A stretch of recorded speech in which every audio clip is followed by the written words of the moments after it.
Trabajó de ingeniero, trabajó de ingeniero de software, Scrum Master y actualmente desempeña el rol de Agile Coach. Pasó por varias industrias, en este caso fue banca, medios de pago, videojuegos, software factory, salud, entre otras. Pues muchas gracias, Damián, una vez más por acompañarnos esta noche. Muchas gracias ahí, Karen, por la presentación. Muchas gracias, Rubén, por la invitación. Y lo íbamos a lograr coordinar, en cuestión de tiempo nada más. Pero bueno, lo logramos. Así que, bueno, si les parece, 20:59, voy compartiendo pantalla, les voy pasando el link, así se sigue sumando la gente, que la idea era empezar a las 21. Acá es horario Argentina, ¿no? Voy compartiendo pantalla. Un segundito. Ahí está. Ahora yo les voy a pasar por el chat un link. Lo que se agradece son los que puedan, obviamente, sin ningún tipo de compromiso, los que puedan prender la cámara. Es feedback instantáneo, eso para mí se agradece muchísimo. Y también hay una cosa que no quiero, es que sea un monólogo, que esté yo solo hablando, sino que a mí me encanta el pimponeo ida y vuelta. Por una cuestión de cantidad de participantes, lo que podemos hacer, las personas que quieren interactuar también, los que quieren hacer preguntas, pueden levantar ahí la mano virtual, ¿sí? Y les damos la palabra. Bien. Así que les voy a pasar acá por el chat el link de Mural. Les voy a dar un ratito ahí para que se vayan sumando. Díganme si se pueden conectar. Mientras les voy explicando, mientras se van sumando a ese Mural, que ahí ya veo que algunas personas ya entraron, la idea es hablar del método Kanban y principalmente de sus métricas claves, ¿sí? Entonces, quiero que la primera actividad de check-in ya hagamos un diagrama, ¿sí? Hagamos un grafiquito. Y esto lo que vamos a armar es un histograma de países. Entonces, fíjense que en el eje X dice Argentina, Chile, Colombia, México, Venezuela, Perú, Bolivia, Uruguay, otros países. Así que a medida que se van sumando al mural, lo que les voy a pedir es que agarren unas pelotitas, estas que están al costado, y vayan formando barritas, ¿sí? Vayan moviendo esa pelotita, ¿sí? Hacia el país que ustedes pertenecen. ¿Bien? Ahí ya se movió una pelotita hacia Colombia, y la idea es que vayamos poniendo una arriba de otra, ¿sí? Como que se arme un diagrama de barras, un histograma. ¿Bien? Perfecto. Por ahora Colombia ahí viene ganando.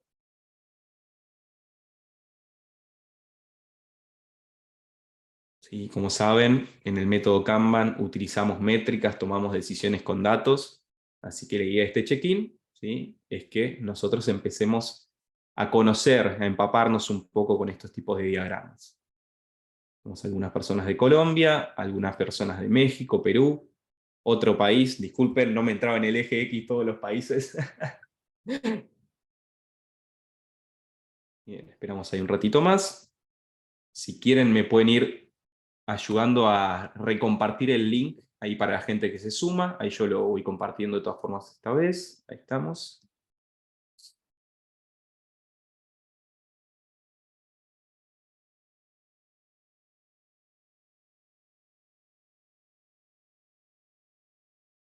Vamos a poner un minutito más, así aguardamos que se siga sumando gente y ya arrancamos con todo. Bien, pongo un minutito acá en el mural para que todos lo puedan ver.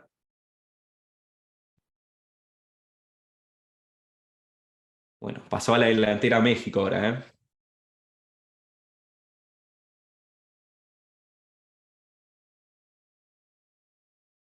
¿Y qué pasó Quienes con sean de otros Venezuela?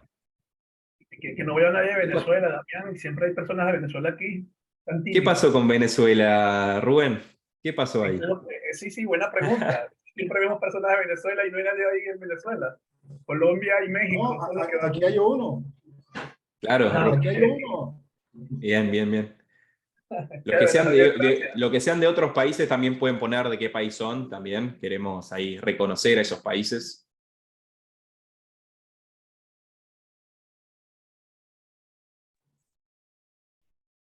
En últimos 10 Sigo diciendo que segunditos. soy de todos los países. Está bien, está bien. Perfecto. Bueno, Colombia y Me México. identifico con todo el mundo. Perfecto, me encanta. Bien, perfecto. Bueno, ahí se va a seguir armando durante este webinar este histograma.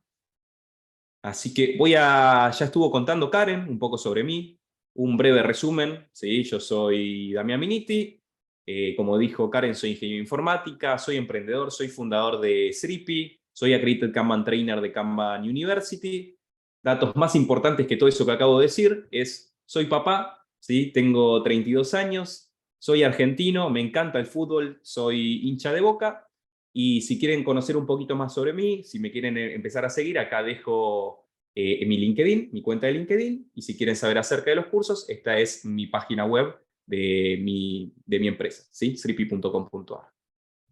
Avanzo un poquito más, y una de las primeras cosas que quiero empezar hablando es de qué es el método Kanban, ¿sí? Por lo menos para tener una introducción y después meternos en las métricas, ¿bien?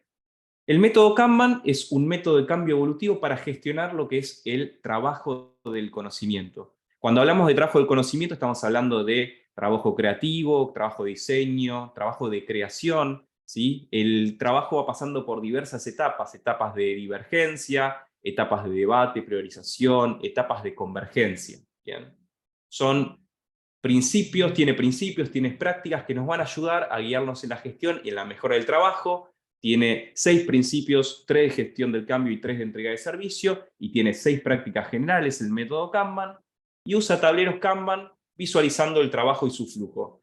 Algo que recalco yo siempre es esto de usando tableros Kanban, porque yo me encuentro con muchos equipos que me dicen que usan tableros Kanban, y después voy a ver esos tableros y tal vez tienen un tablero de tareas, el típico tablero to do, doing, done, ¿no? Y eso no es un tablero Kanban, es un tablero de tareas. Podemos partir de ese tablero, no hay ningún tipo de inconveniente. La idea es ir evolucionándolo, tener un tablero que refleje nuestro proceso, un elemento de trabajo que vaya pasando por ese proceso, vaya ganando valor y que sea una unidad de valor cuando llegue a Dan, ¿bien?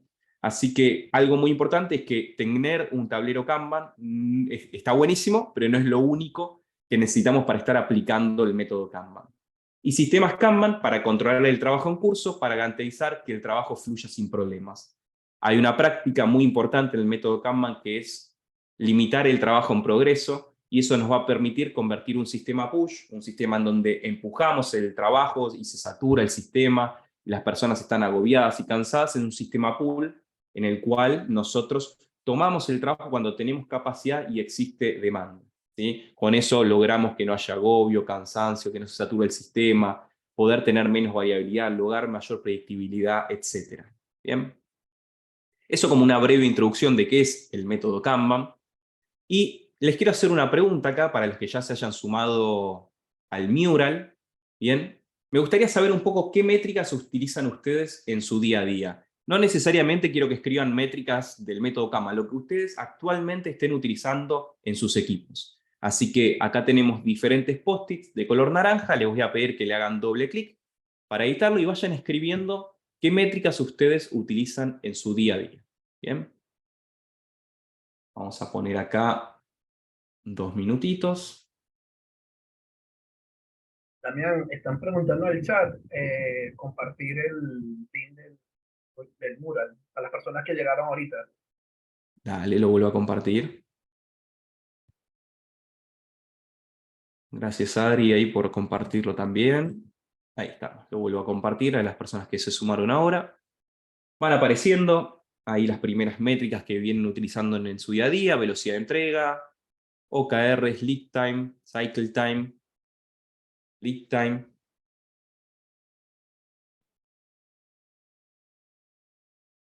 Ya sea que utilicen métricas que vienen de Lean, métricas de Scrum, lo que sea, ustedes tienen que plasmarlo acá, lo que ustedes utilicen en su día a día, ¿sí?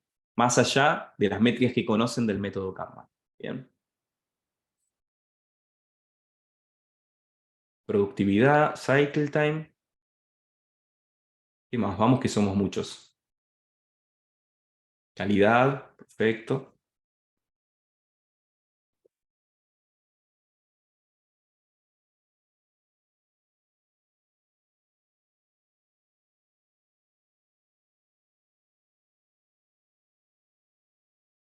Ahí apareció WIP también. Wait time, perfecto. WIP.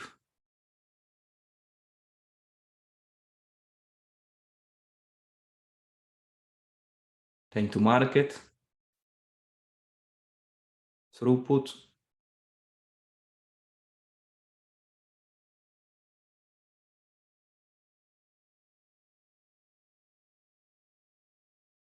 Nos quedan 15 segundos.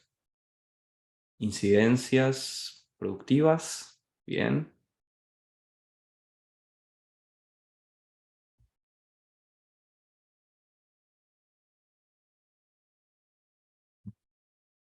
Perfecto, estamos con el tiempo. Muchas gracias ahí a todos los que fueron poniendo las métricas que utilicen en su día a día. Voy a desbloquear este contenido que tenemos acá y vamos a ver acá, están escritas cuáles son las métricas esenciales del método Kanban. Hay muchísimas más, vamos a repasar más durante este webinar, pero estas son las que tenemos que conocer de base.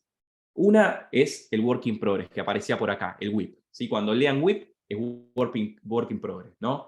Y eso básicamente es la cantidad de elementos en los que estamos trabajando en un momento dado. Nosotros cuando tenemos un tablero Kanban, tenemos dos puntos de compromiso. Un punto de compromiso de entrada, un punto de compromiso de salida, que seguramente tengamos políticas de entrada, políticas de salida, y entre todo lo que esté entre esos dos puntos de compromiso es trabajo en progreso, es work in progress, ¿bien? Después tenemos el lead time, ¿sí? Que yo creo que es la métrica por excelencia del método Kanban, que es básicamente cuánto tarda cada uno de esos work items o elementos de trabajo en pasar, en recorrer nuestro proceso. Otra vez, el tiempo empieza a contar, ahora lo vamos a ver con un ejemplo, cuando nosotros nos comprometemos el trabajo y deja de contar cuando sale de nuestro sistema, cuando pasa por el segundo punto de compromiso.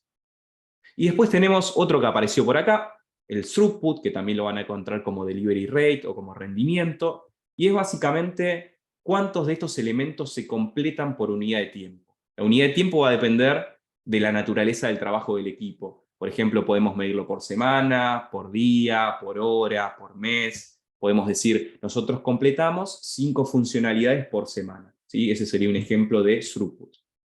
Acá una pequeña aclaración, porque es una palabra que ya empecé a usar y la voy a seguir utilizando, es cuando yo utilizo la palabra elemento de trabajo o work item, es la palabra genérica que voy a utilizar en el método Kanban para referirme al trabajo que atraviesa el flujo preestablecido, ¿sí? Un elemento de trabajo podría instanciarse, por ejemplo, en una historia de usuario o en cualquier otra unidad de valor, ¿bien?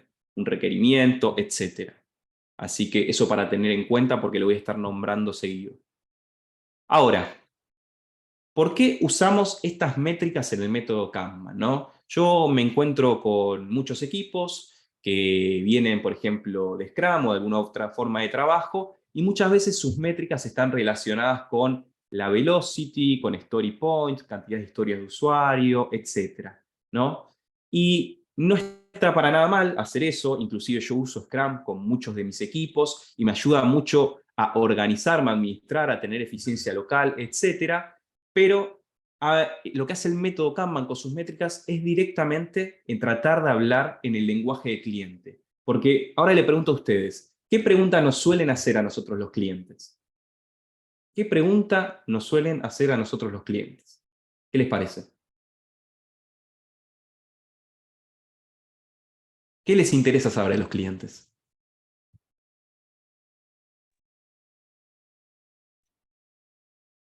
¿Para cuándo?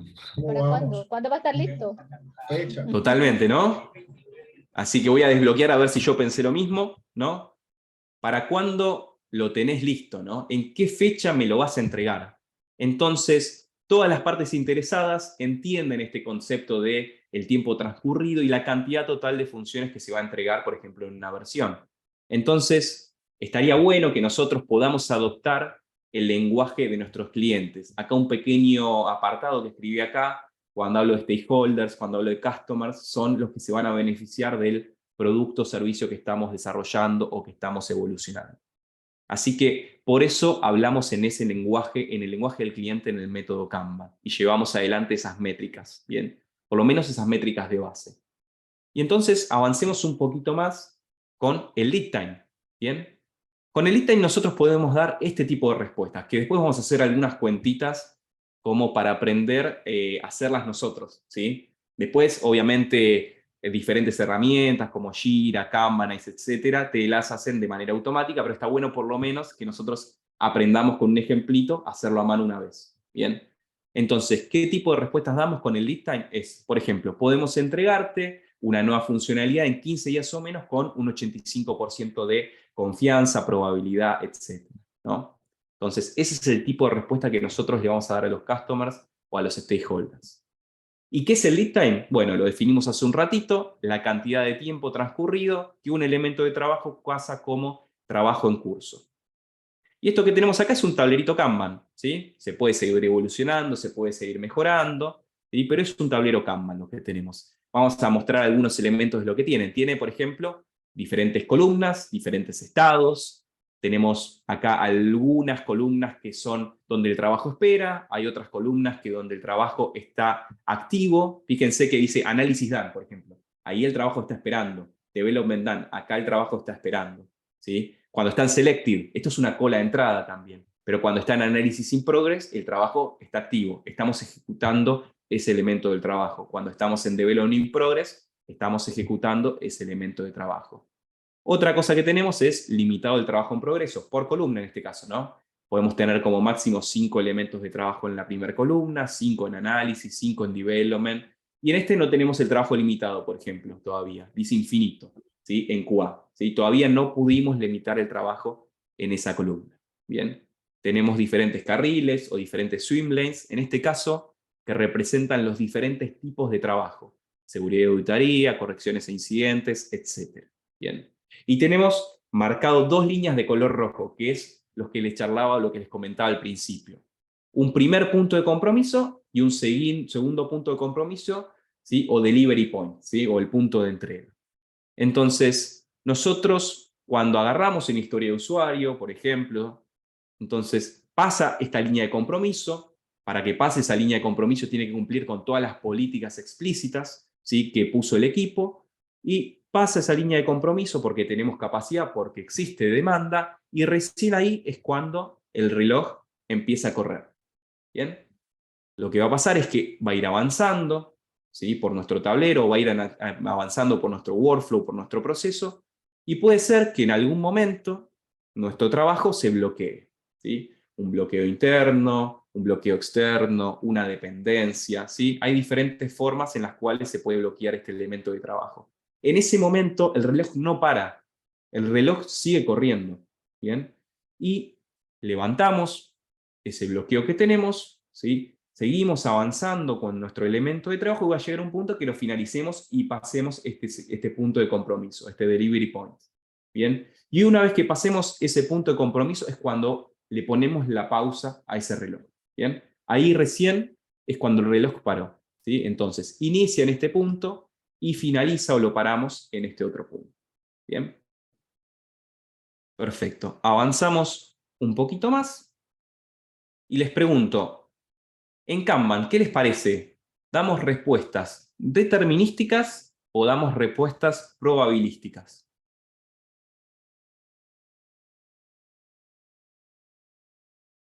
Bueno, fíjate que en mi opinión creo que es probabilística. Probabilística.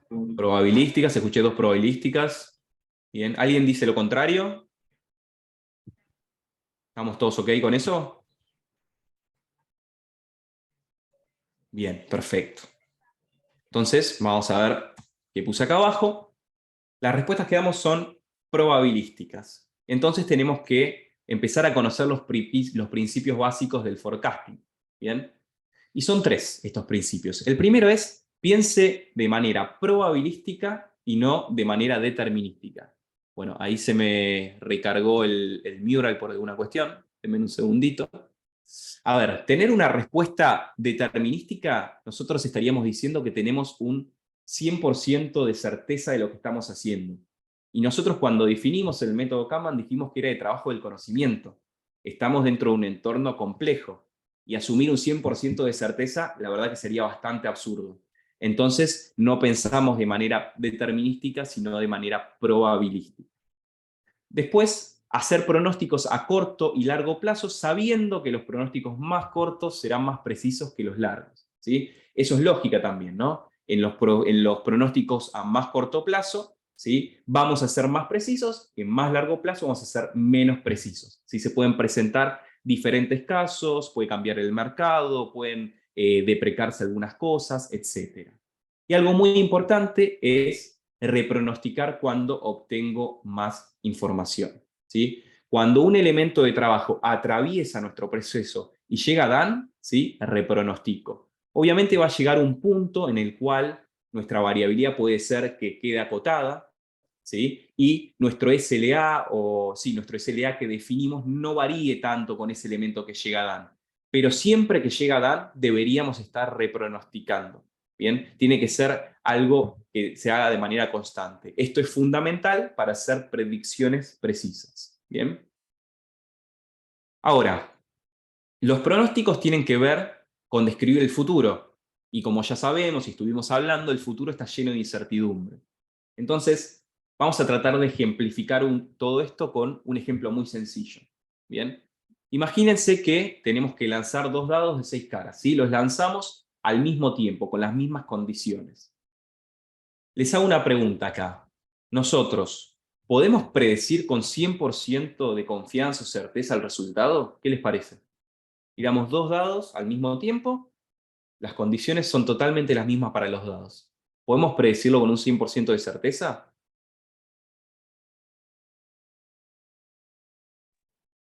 Yo diría que no.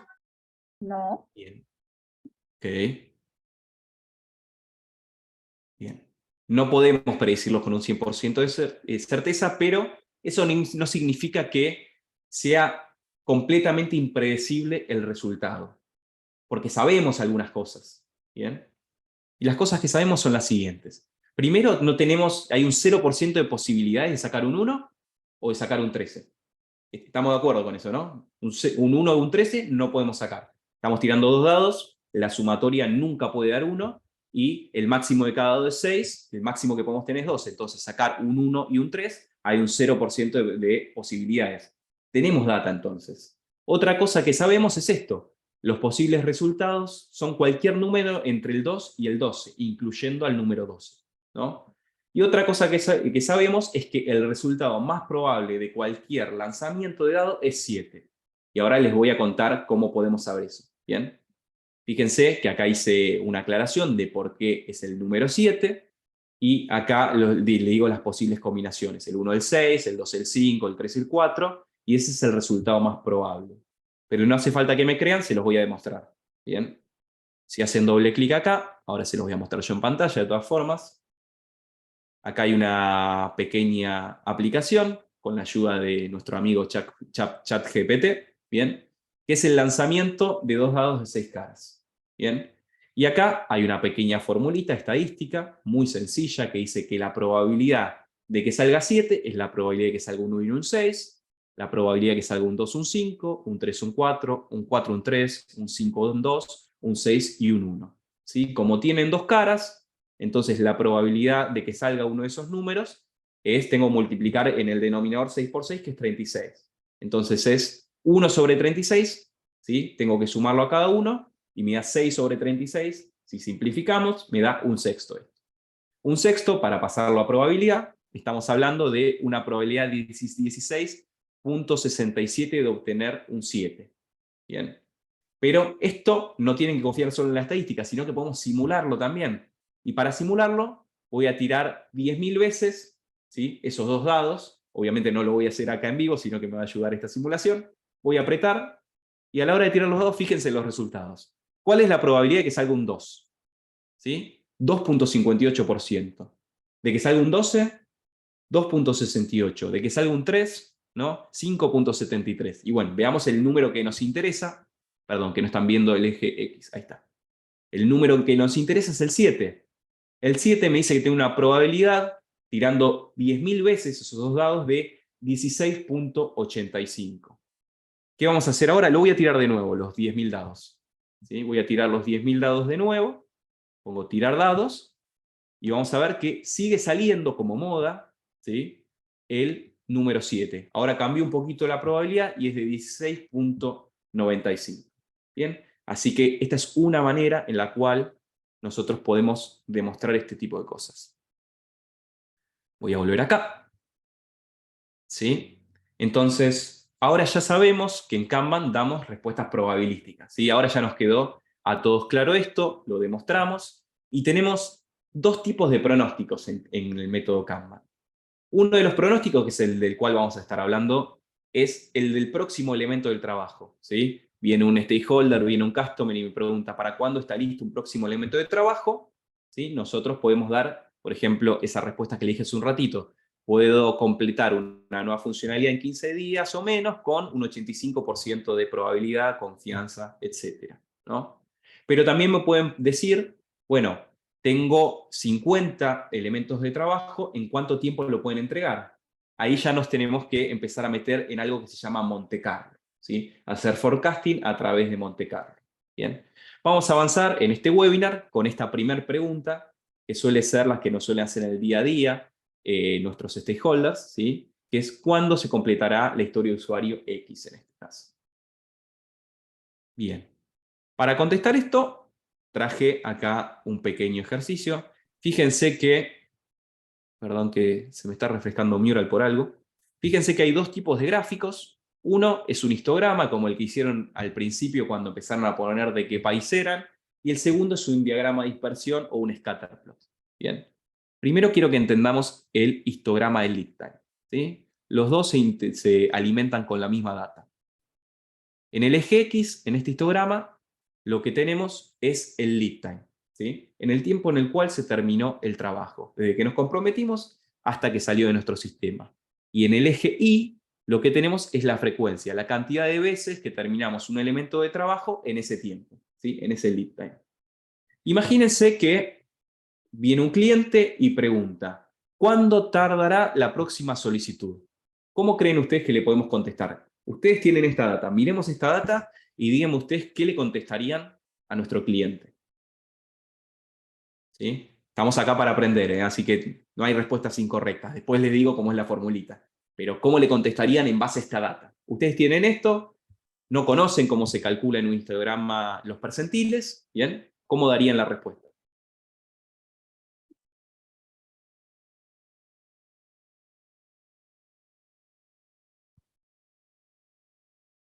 Ahí ve uno en el chat que dice, Javier nos dice en 3 días, cada 3 iteraciones, habría que ver a qué nos referimos ahí con iteraciones. 3 días. Bien. ¿Por qué están eligiendo 3 días? Me interesa saber. En mi caso, bueno, porque es el tiempo donde se ha demorado en promedio, pues. Ahí tengo más tareas, o veo más tareas que se han resuelto en 3 días. Bien. Ok, gracias Javier. ¿Alguien más que quiera sumar algo a lo que hizo Javier? ¿Todos responderían 3 días? También ¿Alguien podría ser respondería el algo quinto distinto? día, Damián.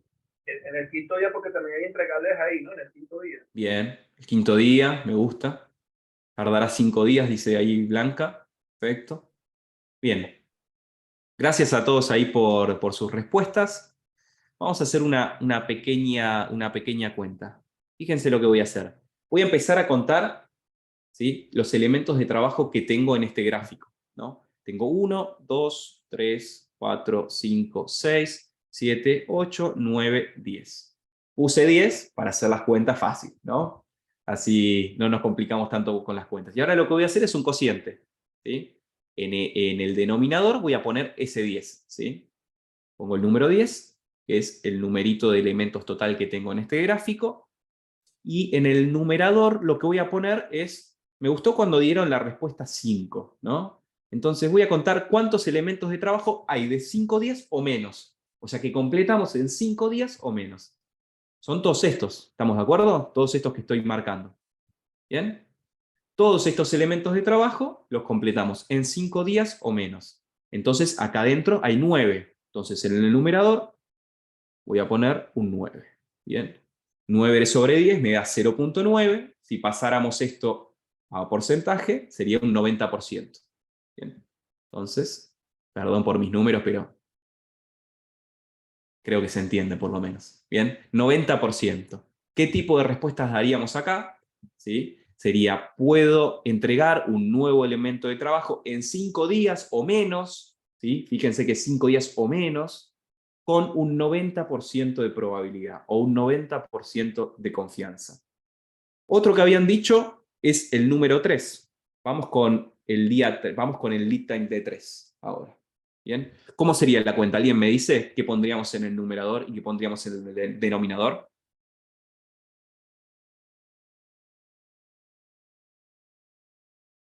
En el numerador, Sí. 3, 4, 5, 6. Sería 6 sobre 6. 6 en el numerador. 6 en el numerador, porque estamos contando, excelente, estamos contando todo esto, ¿no? Entonces, Perfecto. ¿Y en el ¿cuánto? denominador? 6, 7, 8, 9, 10. Los 10. Perfecto. Entonces Perfecto. sería la división. Bien, ¿no? El cociente entonces me daría 60%. 60%. Fíjense que si le damos ese tipo de respuesta a nuestros clientes, tendríamos un 60% de confianza, 60% de probabilidad. ¿Ustedes creen que es un buen percentil, un percentil 60? ¿Qué dicen?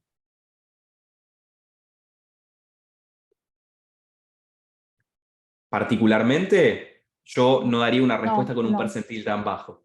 Ya vamos a hablar de cuáles son percentiles adecuados. Pero un percentil 60 es un percentil que la verdad que no está bueno para dar una respuesta a un stakeholder, a un customer. Bien. Bien. Ahora me voy a ir al grafiquito al lado, que tiene data muy parecida. Fíjense que es un diagrama de dispersión. Y en este diagrama de dispersión, en el eje X, ahora lo que tenemos es el completion date. ¿Sí? Tenemos como una línea de tiempo. 28 del 4, 29 del 4, 30 del 4. Son diferentes días en los cuales se terminaron o no se terminaron elementos de trabajo. ¿Bien?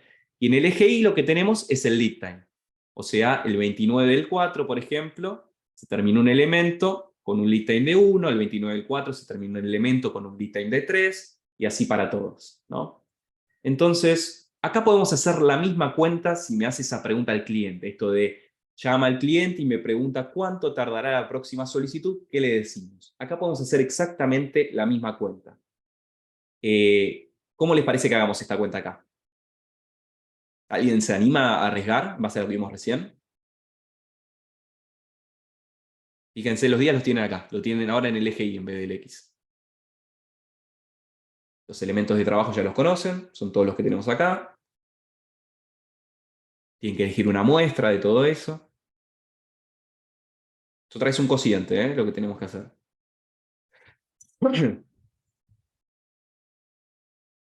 ¿Cuántos elementos de trabajo tenemos? 1, 4, 5, 6, 7, 10. Bien. O sea, el denominador ya lo conocemos. Yo le dije que la cuenta es la misma. Parémonos en 5 días. De nuevo, ¿no? Entonces, si me paro en 5 días, todos estos elementos de trabajo, perdón que esa línea salió media torcida, todos esos elementos de trabajo se terminan en 5 días o menos. Menos Bien. 9. Menos este último de acá. Entonces otra vez es 9. ¿Sí? Entonces en 5, para una nueva funcionalidad, ¿sí? Lo puedo entregar en 5 días o menos con un 90% de probabilidad. Fíjense que puedo dar el mismo resultado, ¿sí? Con otro tipo de gráfico que es diagrama de dispersión.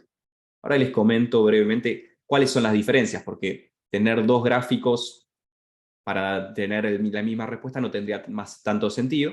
A mí me gusta mucho el diagrama de dispersión, y lo utilizo un montón. También utilizo el histograma de lead time. Suelo tener los dos. A ver, nosotros cuando tenemos un histograma de lead time, una de las cosas que podemos ver es, por ejemplo, cuando nos vamos mucho en un gráfico a cola derecha. ¿Sí? Déjenme bajar un poquitito para mostrarles a qué me refiero. Por ejemplo, acá tenemos un gráfico, ¿no? Un histograma de lead time un poquito más real, ¿bien? No tan simplificado como es el que le mostré yo.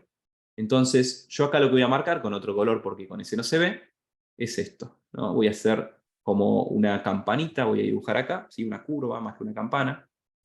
Y fíjense que este gráfico se va mucho a lo que se llama cola derecha. Cuando se va mucho a cola derecha, lo que tenemos es mucha variabilidad, ¿sí? Normalmente es poco predecible nuestro sistema cuando se comporta de esa manera. Nosotros lo que buscamos es que la cola esté lo más a la izquierda posible, ¿no? Que se corte así, por ejemplo, esa cola. No tener datos tan a cola derecha. Esto es lo que conocemos como cola de gato versus cola de pato, ¿no? El gato cuando se pone espalda y su cola la vemos, es muy larga y se va muy a la derecha, y no es lo que queremos, sino que queremos es cola de pato, que es una cola como más cortita, como más pegadita hacia la izquierda. ¿Bien? Y después en el otro gráfico, el del diagrama de dispersión, lo que vemos es la variabilidad, ¿sí? Pero la variabilidad en el gráfico del histograma lo veíamos en el eje X, y la variabilidad es esto. ¿Bien? Más variabilidad, menos predecibles somos. Y acá la variabilidad la vemos en el otro eje. Fíjense que más alto, perdón, es esto. Bien. Mayor es la variabilidad, ¿sí? Más puntos más arriba y más abajo me van apareciendo, mayor va a ser la variabilidad. Bien. Así que esta es la manera en la cual se calculan, ¿sí? en este histograma y en este diagrama. Y las herramientas, bueno, lo hacen de manera automática, pero ustedes tienen que saber de dónde salen esas cuentas, de dónde salen esos percentiles. Y ahora, yo estoy nombrando la palabra percentiles, ¿sí? Hace un ratito. ¿Por qué creen que utilizamos percentiles? Y no le estoy diciendo el promedio, por ejemplo, o cosas más parecidas o más conocidas. ¿Por qué creen que usamos percentiles? ¿Qué pasa, por ejemplo, si este circulito que tenemos acá, en vez de tenerlo acá, lo teníamos, no sé, en el día 25? La cuenta nos sigue dando 90% acá, ¿no? Si esto lo tengo en el día 25, la cuenta nos sigue dando 90%. Sin embargo, si hacemos el promedio, ya no va a suceder lo mismo, por ejemplo. ¿Sí? Nos va a afectar mucho ese que se fue, que estaba en el día 25. Entonces, voy a desbloquear esto acá. Una de las cosas por las cuales usamos percentiles es que no necesito saber cómo se distribuyen los datos. Los percentiles, los calculamos recién, son muy fáciles de calcular. ¿Sí? Elegimos nuestra muestra, ponemos en el denominador la cantidad total que tenemos en ese periodo de tiempo, y es una división. ¿Bien? Es muy fácil de calcular. Y otra cosa importante, como les decía recién, es que los percentiles no están sesgados por los valores atípicos. Imagínense que el día 25 hay un valor atípico que no se va a volver a repetir, y cuando hacemos un promedio, por ejemplo, el valor va a variar muchísimo. Sin embargo, con los percentiles no va a suceder eso. Entonces, esa es una de las grandes desventajas. Y acá, esto lo leí en un libro y me encantó cuando le leí, es: si Bill Gates entra a un bar, entonces en promedio todos en el bar son millonarios, ¿no? Entonces, fíjense que este ejemplo, que es gracioso, ¿sí? Como en forma de broma, pero es sumamente real, ¿no? Si Bill Gates entra en ese bar, todos en el bar en promedio son millonarios. Bien. Bien. Y ahora, recién habíamos visto un percentil de 90%, un percentil de 60%. ¿Qué percentil para ustedes es adecuado o con los cuales ustedes sienten confianza? Ahí, si quieren, me pueden ir diciendo, me pueden ir mandando por el chat el percentil que ustedes utilizarían para darle respuestas a sus clientes. Me pueden decir un 70, un 80, un 90, un 95, el que ustedes deseen. ¿Qué percentil utilizarían? 75 a 95 ponen, Mélida pone 80%, Karen 80%, 80%, 85%, más de 75, 90, 85, 80. Perfecto. Bien. Ahora les voy a mostrar el con el cual yo normalmente siento mayor confianza y que suelen utilizar muchos agentes de cambio, ¿sí? Es este, ¿no? Un percentil de uso muy común es el del 85%. No quiero que utilicen este 85% como una receta, como una bala de plata, ni nada por el estilo, sino que es un percentil con el cual yo me suelo sentir muy cómodo, ¿sí? Y va a depender mucho del equipo, su madurez, de su naturaleza del trabajo, entre otras variables, entre otros factores, ¿bien? Pero es uno de uso muy común. Abajo de 85%, para mí no es recomendable, ¿sí? En mi experiencia. Así que les recomiendo de 85% para arriba, ¿bien? Bueno, otras métricas y gráficos, ¿sí? Del método Kanban. Recién lo que acabamos de ver es el histograma de lead time y vimos el diagrama de dispersión. Fíjense que nosotros, esto sale de una herramienta, estos grafiquitos acá, que se llama Actionable Agile, que se las recomiendo, que es muy buena. Después, abajo de todo este mural, Yo les dejé algunas referencias también, así que después voy a estar hablando de eso. Estos son gráficos más reales, los que están viendo, los que les mostré yo son simplificados para poder hacer las cuentas. Fíjense que acá en el histograma ya nos aparecen los percentiles, ¿sí? Y podamos dar respuesta con solo ver el gráfico. Podemos elegir el periodo de tiempo. Acá nos sucede lo mismo con este diagrama de dispersión o scatterplot. Bien, así que estos son gráficos reales. Bien. Algo importante, fíjense que acá estamos viendo toda la data junta, no estoy hablando de tipos de trabajo. Yo cuando les mostré mi tablero Kanban había muchos tipos de trabajo. Había, por ejemplo, volvamos un poquito, había nuevas funcionalidades, había automatizaciones, ¿no? Seguridad de auditoría, corrección de incidentes, optimización y performance. Y nosotros podríamos tener un histograma o un diagrama de dispersión por cada tipo de trabajo. Es muy distinto analizar el comportamiento general de todos los tipos de trabajo al mismo tiempo que hacerlo de manera particular de cada uno de los tipos de trabajo, porque puede haber mucha diferencia en los gráficos. Y eso normalmente lo notamos a través de algo que en estadística conocemos como las modas. Las modas son el valor más frecuente, son los picos que nos aparecen en los gráficos. En este caso, fíjense que, voy a marcar acá con el lapicito, hay un pico acá, hay otro pico acá, hay otro pico acá, ¿sí? Este gráfico se llama multimodal, ¿sí? Porque tiene muchas modas. Si tiene una moda, si tiene dos modas es bimodal, si tiene más de dos modas se llama multimodal.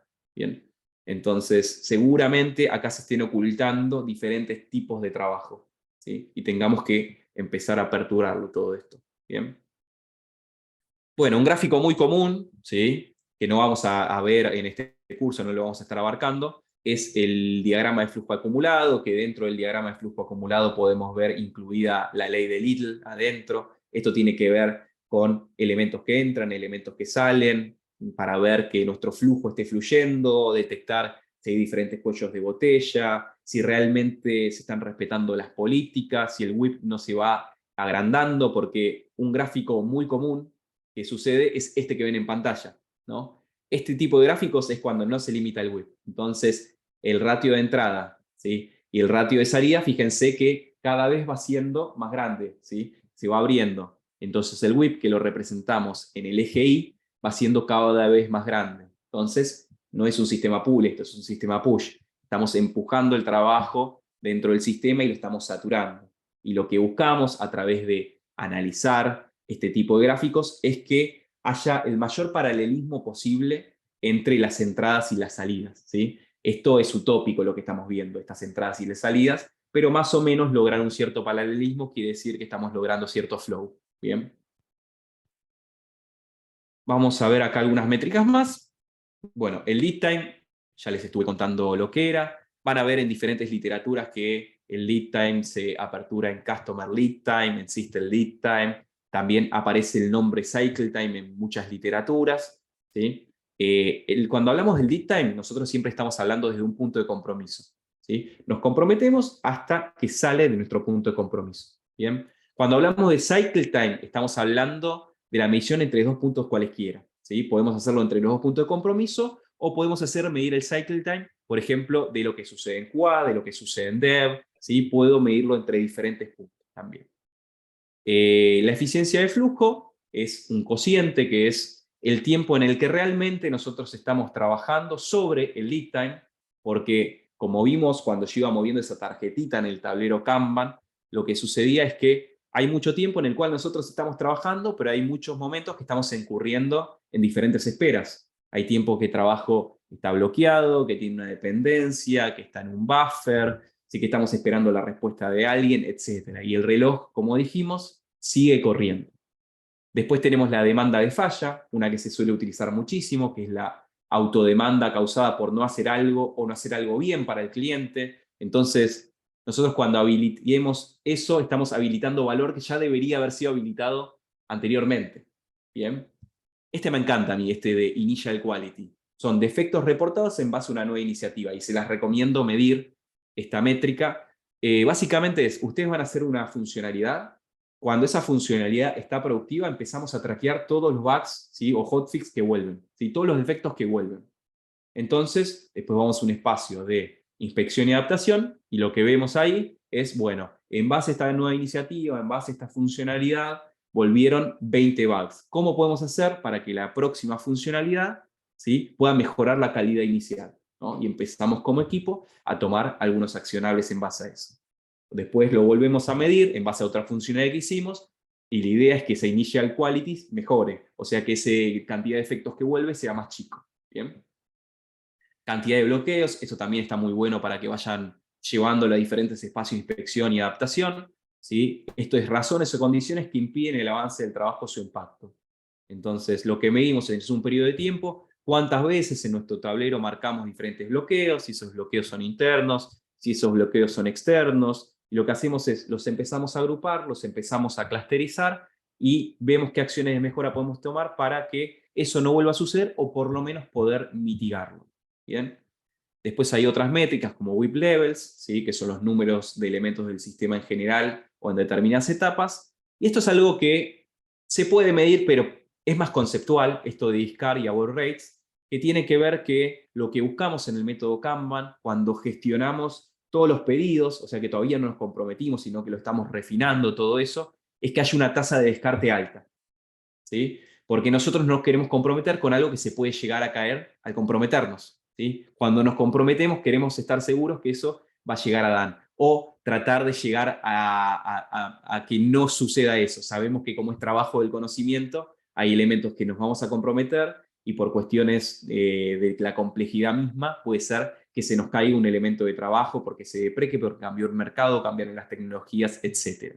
Pero lo que buscamos es un descarte alto en lo que se conoce como el upstream, donde se gestionan todas las opciones, y que la tasa de abortar esos elementos de trabajo una vez que nos comprometemos sea muy baja. Bien. Bien, avanzamos un poquitito más. Y ahora quiero detenerme en este gráfico, que es un gráfico que no se conoce tanto. Y es un gráfico sumamente valioso.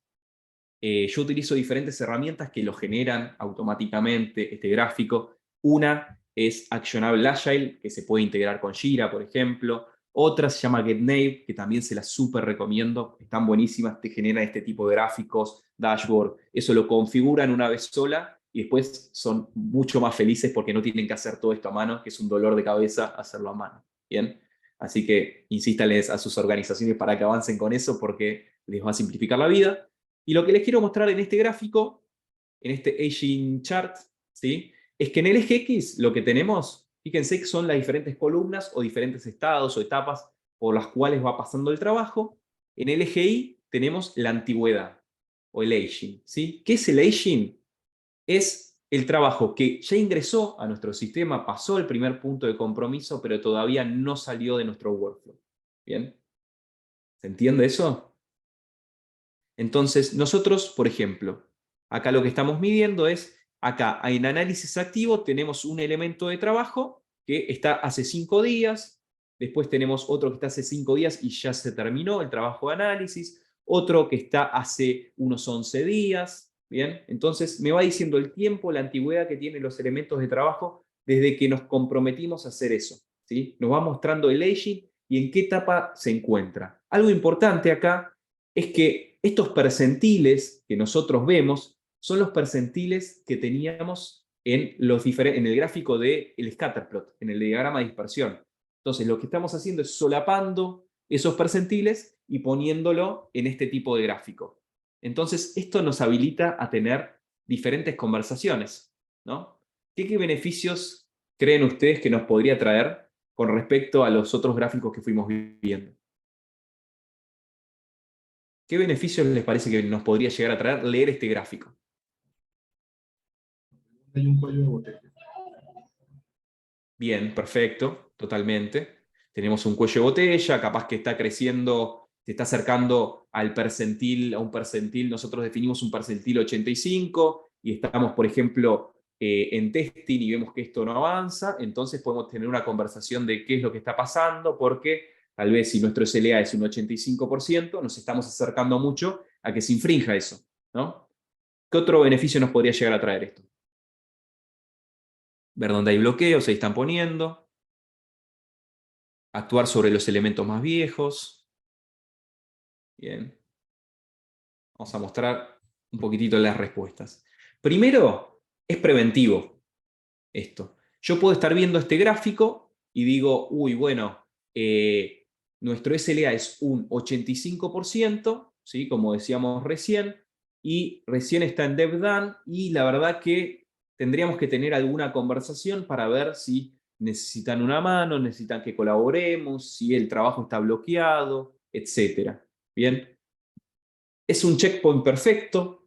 Las preguntas que podemos hacer, por ejemplo, en una Kanban meeting, ¿no? Es, ¿están tardando mucho? ¿Pasan demasiado tiempo en esta columna? ¿Han cambiado sus posibilidades de valirar nuestros pronósticos? ¿Necesitan ayuda? ¿Sí? Esto favorece la colaboración. Y algo muy importante es este último post-it que puse acá, ¿no? Ver estos gráficos y hacernos estas preguntas nos hace mejorar, nos hace volvernos más o menos predecibles. Entonces, nosotros, a mí me encanta llevarlo a la Kanban Meeting, por ejemplo, en este gráfico. Entonces, tenemos nuestro trabajo, cómo va envejeciendo, nosotros tenemos nuestro SLA definido, por ejemplo, en 85%, y vamos viendo cuánto nos vamos acercando a ese 85%. Y si estamos en una etapa temprana, como por ejemplo acá en Análisis Dan, y estamos casi en un 70%, esa pregunta tiene que surgir. ¿Necesitas una mano? ¿El trabajo está bloqueado? ¿Vamos a lograr cumplirlo dentro de SLA? ¿Necesitas que hagamos swarming? ¿Tendremos que pasarlo a una clase de servicio expedita? ¿No? Hay muchas conversaciones que se empiezan a dar, ¿sí? En base a todo eso. Entonces, tenemos un flujo en el método Kanban, pero fíjense lo que sucede acá, ¿no? Es cuando nosotros definimos un SLA como 15 días o menos con un 85% de probabilidad y tenemos este tipo de gráficos, vamos a tratar de que no pase esos 15 días o menos, para que no viole ese SLA. ¿Sí? Entonces, nos sentimos cómodos con ese tipo de respuestas que nosotros estamos dando, y eso está buenísimo, pero lo que tenemos que ir haciendo es empezar a mejorar eso que tenemos. Y esto nos permite ir mejorando, o por lo menos que no infrinja el SLA que se fue definiendo con la data histórica. Y eso es súper interesante. Bien. Avancemos un poquito más. Bueno, acá les dejo un poco de la ley de Parkinson, por qué habría que definir esos SLA, por qué Scrum justamente también define los sprints y busca siempre los periodos más cortos posibles, ¿no? Esto de que el trabajo se expande hasta llenar el tiempo disponible para que se termine. Entonces, no quiere decir porque sea un flujo que no tiene iteraciones, el método Kanban, que va a estar ad infinitum esto, ¿no? Que puede durar todo lo que tenga que durar, ¿no? Vamos a, con la data histórica, definir esos SLA, y si podemos dar ese tipo de respuesta, de alguna manera hay un tiempo definido también, con una probabilidad con la cual nos sentimos cómodos y queremos mejorarla de manera continua eso. ¿Sí? Queremos ser equipos que mejoren de forma continua, queremos tratar de lograr una cultura Kaizen. Así que, en base a lo aprendido hasta ahora y en base a su experiencia, ¿qué les parece a ustedes que podemos llevar a nuestra Kanban Meeting para tener una conversación en base a datos y no irnos por las ramas en esa cadencia? ¿Bien? ¿Qué tipo de datos ustedes llevarían a una Kanban Meeting? Para los que no saben lo que es una Kanban Meeting, ¿sí? Y tal vez conocen Scrum, es lo más parecido posible a una daily, con una vueltita con vueltas de rosca súper interesantes, como por ejemplo lectura del tablero de derecha-izquierda, nos centramos en los elementos de trabajo que están por terminar para que se cumpla con la premisa deja de empezar y comienza a terminar, nos enfocamos cuando tenemos más madurez en los bloqueos y no pasamos uno por los elementos de trabajo. Perfecto, ahí ya veo algunas cosas que dicen, nos enfocamos en los bloqueos, nos enfocamos en el tablero, cuáles son los bloqueos, dónde hay bloqueos, actualización, ¿qué dice ahí? Ah, no, eso era viejo. ¿Dónde hay bloqueos? Bien, perfecto. Entonces, una de las cosas que vamos a llevar a la Kanban Meeting, y es fundamental, es el tablero Kanban. ¿Sí? Si estamos en la oficina, el tablero en la pared, el tablero físico, o lo proyectamos en la pantalla porque tenemos un Jira. Si estamos en remoto, también alguien comparte en pantalla y vemos nuestro Trello, nuestro Jira, nuestro Kanban, etc. Pero es nuestro tablero visual. Recuerden esta frase de no skinny mirrors. No queremos un espejo para vernos más flacos, sino queremos uno que represente nuestra realidad. Nuestro tablero Kanban debería ser así. Debería representar la realidad del equipo. Y algo muy difícil, como ustedes ya sabrán, es que el equipo actualice todos estos tableros, ¿bien? Y que lo dejen lo más actualizado posible, que represente realmente lo que está sucediendo, que tengamos el proceso y el progreso. Las dos cosas tenemos que tener. Así que uno es el tablero Kanban, y lo otro que les recomiendo fuertemente, ¿sí? Si tienen una herramienta que les genere este tipo de gráficos, es que lleven el Aging Chart, ¿sí? Lleven este gráfico, porque simplifica totalmente las conversaciones, ¿sí? Entonces, nos ayuda mucho a hacernos todo este tipo de preguntas, ¿no? Están tardando mucho, ¿sí? Hace mucho que está en esta columna, hay que colaborar, necesitan ayuda, ¿qué podemos hacer para que no infrinja nuestro SLA? Nos lleva a hacer ese tipo de preguntas, ¿bien? Así que ahora quiero dejar un espacio, porque hablé un montón ya, para preguntas y respuestas, ¿sí? Pueden levantar la mano, ¿sí? Pueden escribirla acá, la pregunta, no hay ningún tipo de problema. Si quieren pueden dejar algunas preguntas acá, mientras yo lo que quiero nombrar es parte de la bibliografía, de dónde saqué esta información. Salió de diferentes lugares, ¿sí? Uno es del libro El Blue Book, conocido de David Anderson, donde cuenta un poco la historia de cómo fue evolucionando el método Kanban, cómo fue naciendo, que es Successful Evolutionary Change for Your Technology Business, de David Anderson.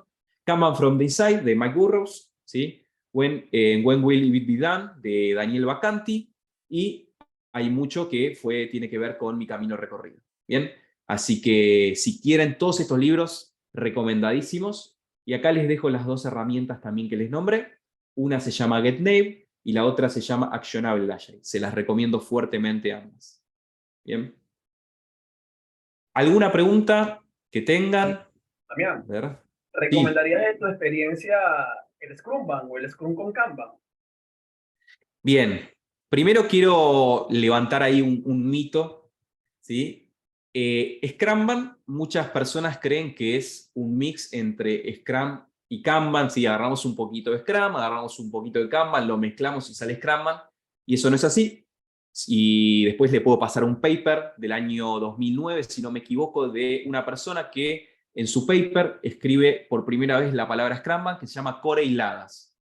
Esta persona define a Scrumban como justamente un equipo que utiliza de base Scrum y empieza a introducir Kanban y empieza ese cambio evolutivo, ¿sí? Un equipo que de base utiliza Scrum y después empezamos a introducir las diferentes prácticas del método Kanban, ¿sí? De manera evolutiva. Eso es Scrum.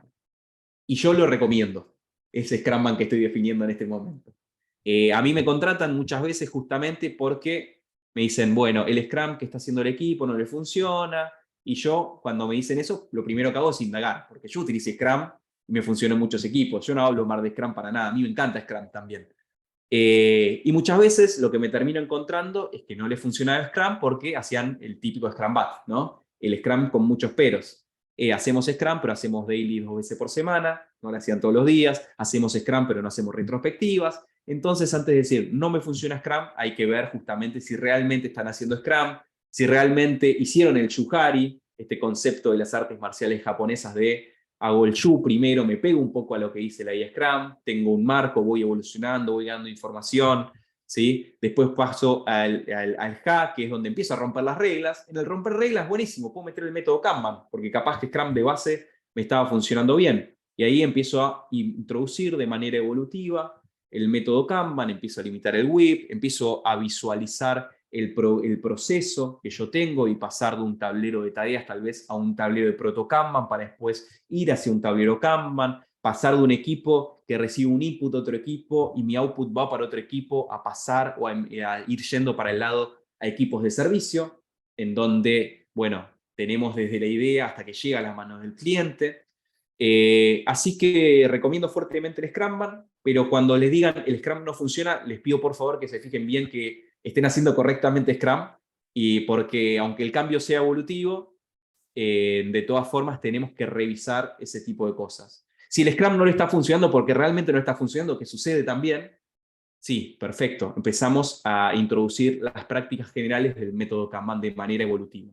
Y siempre digo manera evolutiva porque justamente es un método de cambio evolutivo, no hacemos nada disruptivo, no hacemos nada Big Bang. Respetamos los roles, respetamos los procesos, respetamos las responsabilidades de base y empezamos a construir desde ahí. Si sos Scrum Master, porque utilizaban Scrum, seguís siendo Scrum Master, ¿sí? Si eras Product Owner, seguís siendo Product Owner. Si eras Project Manager, seguís siendo Project Manager. ¿Bien? No importa de la base que estés partiendo, si sea Scrum, Waterfall, Extreme Programming, lo que sea. ¿Bien? Bien, vamos a contestar algunas ahí preguntitas más. Bien, ¿cómo determinás el límite WIP de una columna? Bueno, está buena la pregunta. Primero quiero decir que no hay recetas, no hay fórmulas. Para esto sí hay distintas estrategias, que a algunos equipos les sirve, a otros equipos no tanto. Una estrategia podría ser, por ejemplo, tengo una columna de development, por ejemplo, ¿no? Y tengo 10 developers. Entonces puedo decir, bueno, puede tener cada developer un elemento de trabajo. ¿Sí? Esa podría ser una estrategia, entonces cada uno está enfocado en un solo elemento de trabajo. Necesito mucha madurez para hacer eso. Y voy a subir la vara más todavía. 0.5, o sea, un elemento tenemos 10 developers, puedo tener en la columna development solo 5 elementos de trabajo. Y ahí les pregunto a ustedes, ¿por qué utilizaría esa estrategia? ¿En qué creen que me beneficiaría? 10 developers, pero solo puedo tener la columna development 5 elementos de trabajo. Pusieron ahí en el chat no saturar. ¿Qué otro tipo de cosas? ¿A qué podría favorecer? ¿Conocen la práctica pair programming? Bueno, entonces, si hay 5 elementos de trabajo, seguramente eso haga que trabajemos de a pares. El pair programming, más allá de que diga la palabra programming, lo puedo utilizar en industria que no sea el software, ¿eh? Es solapamiento de conocimiento, básicamente esto. Si me pongo a pares, aprendo el otro, ¿sí? Evito cuellos de botella. Hay un montón de características, efectos dominó positivos que suceden a la hora de hacer eso. Pero me puede pasar que un equipo no tenga una madurez adecuada y yo por aplicar esa fórmula, el 0.5, ¿sí? O sea, 10 developers, 5 elementos de trabajo, puede hacer que el trabajo se trabe todo el tiempo también. Así que una de las que más suelen utilizar es 2 elementos de trabajo, ¿sí? En este caso por developer. En la columna dev tendría hasta 20 elementos de trabajo. Ahí son un montón, no son 10 developers en ese caso. Entonces, la estrategia que voy a utilizar depende mucho de la madurez del equipo, ¿sí? Y también, esto yo lo estoy diciendo sin conocer la data histórica. Si tengo data histórica, me voy a ir a leer esa data histórica, ¿sí? Me voy a basar también en eso. Así que determinarlo no es algo sencillo. Y una vez que nosotros lo determinamos, ¿sí? Con el equipo, porque no lo voy a determinar yo como agente de cambio de manera arbitraria, después lo tenemos que ir ajustando, ¿sí? A medida que lo vamos poniendo a prueba. Después se quiere ajustando. Che, no era 10, era 8. Entonces lo vamos modificando hasta que logremos flow, hasta que logremos flujo en nuestro proceso. Bien. Voy con otra pregunta. ¿Se puede aplicar estas métricas en un equipo Scrum? Totalmente. Yo he medido el lead time en un equipo Scrum sin problema, he hecho estos gráficos, se puede hacer totalmente, porque tenemos también diferentes tipos de trabajo, no necesariamente, imagínense que tenemos un equipo Scrum que tiene un sprint de 2 semanas.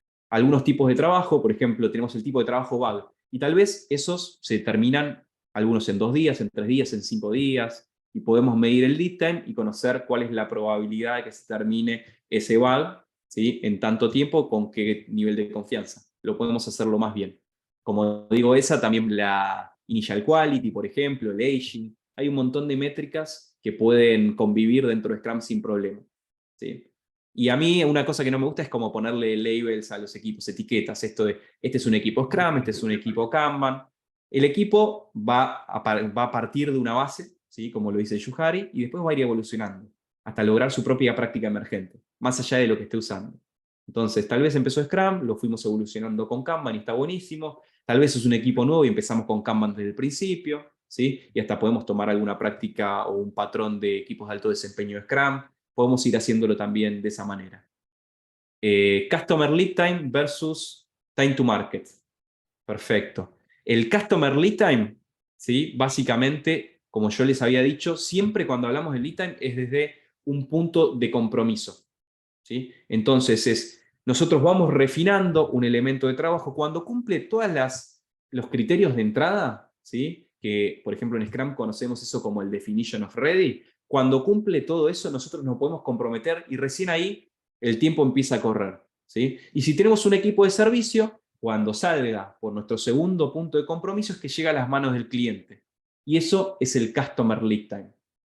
Bien. Después, ¿cómo limitar el WIP? Y que dice cómo limitar el WIP si el trabajo en progreso varía en su complejidad.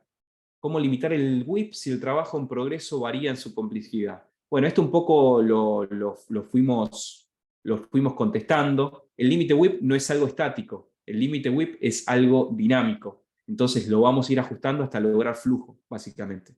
¿Bien? No vamos a pegarle de una, nosotros vamos a hacer algo que se llama static para introducir Kanban dentro de un equipo. Static es un acrónimo de System Thinking Approach to Introducing Kanban. Es la manera que tenemos en Kanban de introducir Kanban, básicamente, ¿no? A través de un conjunto de pasos, por un servicio a la vez, y al final de todo eso vamos a lograr un diseño de un sistema Kanban inicial con sus políticas iniciales, y si nos va bien, vamos a limitar el WIP. Y algo muy importante de eso que acabo de decir es que los equipos que limitan el WIP desde el principio avanzan mucho más rápido de quienes no lo limitan, ¿sí? Así que es súper importante eso. Y más allá de que tal vez no haya sido el mejor límite el que hayamos puesto, lo vamos a ir ajustando con el tiempo. Así que si podemos salir, básicamente, de ese static con el WIP puesto dentro de nuestro tablero, buenísimo. Y después lo vamos ajustando, porque obviamente estamos hablando de complejidad, estamos hablando de trabajo del conocimiento, vamos a tener que hacerlo eso. Bien. A ver si tenemos alguna otra pregunta. No sé si se sumó alguna otra pregunta en el chat. ¿Hay una estructura Kanban de columnas mínima para empezar a migrar a Kanban? Bueno, leo de nuevo la pregunta. ¿Hay una estructura Kanban de columnas mínima para empezar a migrar a Kanban? Yo muchas veces que empiezo a introducir Kanban, suelen tener un tablero de tareas. Como les dije antes, to do, doing, done. Y la idea de hacer el static, de hacer ese ejercicio, es que tengamos un tablero que represente la realidad del equipo. Muchas veces vamos a lograr lo que se conoce como un proto Kanban, ¿sí? Tal vez no tenemos un tablero que represente toda la realidad del equipo, pero no tenemos un tablero de tareas, sino que tenemos un tablero que representa parcialmente, por lo menos, cómo va avanzando cada elemento de trabajo, cómo va progresando a través de su flujo. ¿Bien? Entonces, la idea es decidirnos de alguna manera con un tablero inicial que vamos a ir evolucionando en nuestros diferentes espacios de inspección y adaptación. Pero no hay un estándar para todo eso. Cada equipo es un mundo, ¿sí? Cada equipo tiene que, justamente esto que le decía, no keep me mirror, ¿sí? No queremos espejos para vernos más flacos, queremos algo que nos represente tal cual somos. Lo hacemos como equipo, llegamos a lo mejor que podemos con la información que tenemos en ese momento, y después, a la hora de ponerlo en práctica, la idea es ir evolucionándolo constantemente. ¿Bien? Seguramente se nos estén escapando un montón de cuellos de botella, un montón de buffer, un montón de colas. Hay un montón de cosas que no las vamos a tener en cuenta en los primeros ejercicios que hacemos, y después con las mismas métricas van a empezar a aparecer. Uy, pero ¿por qué tarda tanto de pasar cuando de desarrollo a QA? Ah, porque nos faltó en realidad representar cuando el desarrollador termina de hacer su trabajo, pasa a una instancia de code review, ¿sí? Donde revisan ese código y una vez terminado esa code review, recién ahí, si aceptó eso, pasa a QA. Y si no, development tiene que hacer algunos ajustes. Ah, bueno, eso no estamos representando en nuestro tablero. Entonces, tal vez tiene que haber una columna más que se llame code review, por ejemplo, ¿no? Entonces, a partir que tenemos distintas charlas, van a ir apareciendo esas diferentes cosas y lo vamos a ir ajustando estos tableros. Bien, vamos con una pregunta más. ¿El cycle time es similar al lead time? Tengo esa duda, Damián. Vamos con esa última pregunta. Bien. Voy a mostrarlo en el gráfico esto, para que se entienda bien. Voy a ir al tablero este, que creo que acá se va a entender mucho mejor. Fíjense en este tablerito, ¿sí? Que yo les dije que teníamos diferentes columnas, que estaban limitadas el WIP en todas, menos en este. Fíjense que en este dice infinito. Cuando hablamos de System Lead Time, dijimos que siempre que es Lead Time es de un punto de compromiso, ¿sí? Pero va a ser desde el punto de compromiso hasta la última columna en la cual está limitado el WIP. Esto es System Lead Time, ¿bien? Esta columna tal vez no está limitada porque QA puede ser que no esté dentro de nuestro equipo, ¿sí? QA puede llegar a ser otro equipo que nosotros le pasamos el trabajo, nos vuelve y recién ahí nosotros lo pasamos a dar, este trabajo, ¿sí? Lo estamos representando porque es parte de nuestro servicio. Entonces lo está representando en este caso. Pero nosotros solo podemos ser predecibles en este momento en lo que pertenece a nuestro sistema, en lo que nosotros estamos limitando el WIP. Cuando hablamos de Customer Lead Time, estamos hablando de que nos comprometemos, ¿sí?, hasta que llega a las manos del cliente. Esto es Customer Lead Time. ¿Bien? Ahora, si tuviéramos limitado QA, imagínense que tenemos limitado en 5, entonces acá el System Lead Time va a ser igual al Customer Lead Time. ¿Bien? Si lo tenemos limitado. Ahora, ¿qué es el Cycle Time? El Cycle Time podría hacerlo más bien, medir todo esto, ¿sí? Porque dije que es la medición entre dos puntos cualesquiera. Entonces, puedo medir el Cycle Time desde que ingresa hasta que sale del sistema, ¿sí? Puedo medir el Cycle Time de todo el tiempo que pasó entre análisis y desarrollo. Normalmente ponemos CT de Cycle Time y abajo, por ejemplo, ponemos AD, que sería análisis y desarrollo, le ponemos ahí como algún tipo de referencia, y las mediciones que nosotros vamos a ir haciendo van a depender de las mejoras que queremos ir metiendo, ¿no? Entonces queremos medir el cycle time desde que ingresa a QA hasta que pasa a producción, entonces siempre entre dos puntos cualesquiera. ¿Bien? Bien. Vamos ahora, bueno, gracias ahí a todos por las preguntas, espero que les hayan servido las respuestas, que se haya entendido todo. Y una última cosita, algo que a mí me sirve mucho y como digo siempre, para mí es un regalo el feedback. Si pueden dejar acá un poquitito de feedback de lo que fue la sesión de hoy, qué cosas les gustaron, qué cosas les encantaron, qué cosas no les gustaron tanto, oportunidades de mejora para una próxima sesión. Y otra vez vuelvo a mostrar acá la bibliografía, para mí es muy importante cuando pongo información en algún mural o algún lado. Hay muchas cosas que son de mi propia experiencia y hay otras cosas, ¿sí?, que salen de distintos libros que ayudan, digamos, a contar algunas metáforas, a diferentes analogías, poner algunos ejemplos, etc. Y les dejo acá con los links, como les dije. Bueno, ahora dejo de compartir pantalla. Así que, bueno, espero que les haya servido. Ahí les agradezco, estoy leyendo mientras el feedback que fueron dejando. Como siempre, gracias Rubén, gracias Karen, a todos los que forman parte de Scrum Latam. Nada, siempre es un placer. Como dijo Rubén al principio, nos costó coordinar la charla, pero lo logramos y no va a ser la última tampoco. Así que nada, contento de estar participando. Y muchas gracias a todos por quedarse. Acá son las 10:11 de la noche. Por suerte la gente en México, Colombia, todavía es más temprano, así que están más despiertos que yo todavía.